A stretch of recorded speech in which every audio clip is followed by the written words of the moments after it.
Welcome to TMZ Live. Harvey Levin here. Charles here. So, Diddy defense is raising an interesting series of points that all seem to go to try, I don't want to even use the word justify, but to explain some of the brutality Cassie suffered at Diddy's hands. And one of those possibilities for an explanation is bipolar disorder, because Diddy's own defense attorney raised this while questioning Cassie this morning, and infers that there has been a diagnosis, though that's never affirmed by anything Cassie says or the attorney. So it's going to be it's a weird interesting because reference. Diddy's not going to take the stand. So then the question is, how are they going to get that out there? Right. So that's kind of interesting in itself. So Anna Esteval was questioning Cassie about her meetings with a U.S. Attorney's Office, and makes a reference, says, didn't you tell them that you thought it might have been his bipolar disorder? She's talking about in 2018, they went out to dinner. Remember, they were broken up already. Right. She was seeing Alex Fine. She and Diddy go out to dinner, and then she claims that after that dinner, Diddy raped her.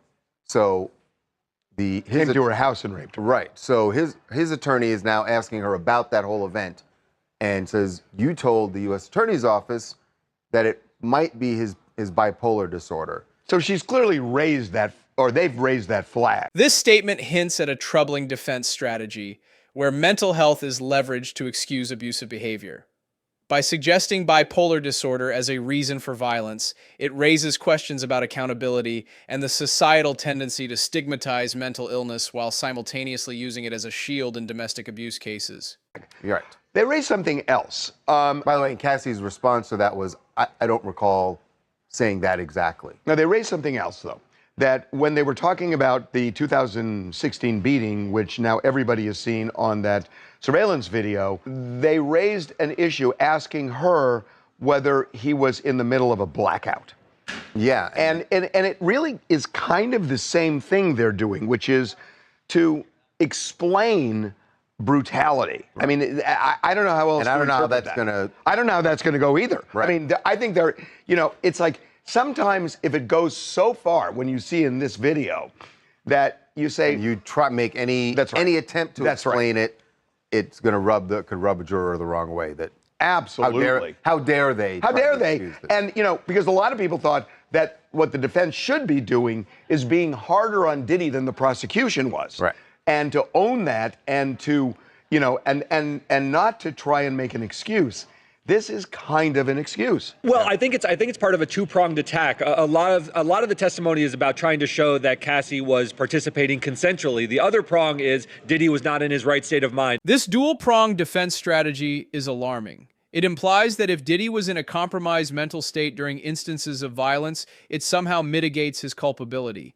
This not only undermines the severity of the allegations, but also risks normalizing abusive behavior under the guise of mental health issues.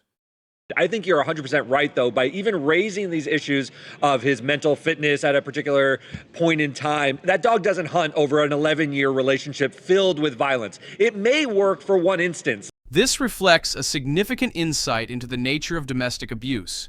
The defense's argument falters when considering the sustained history of violence.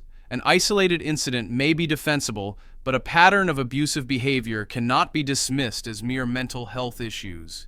It speaks to a systemic problem that society must confront. The 2018 episode, if it's a manic episode where he's raping her and he had never raped her before, maybe that's helpful to him, but I just don't think it works over the course of an 11-year relationship. In this gripping segment, the tension escalates as Diddy's defense team attempts to shift blame towards his mental health.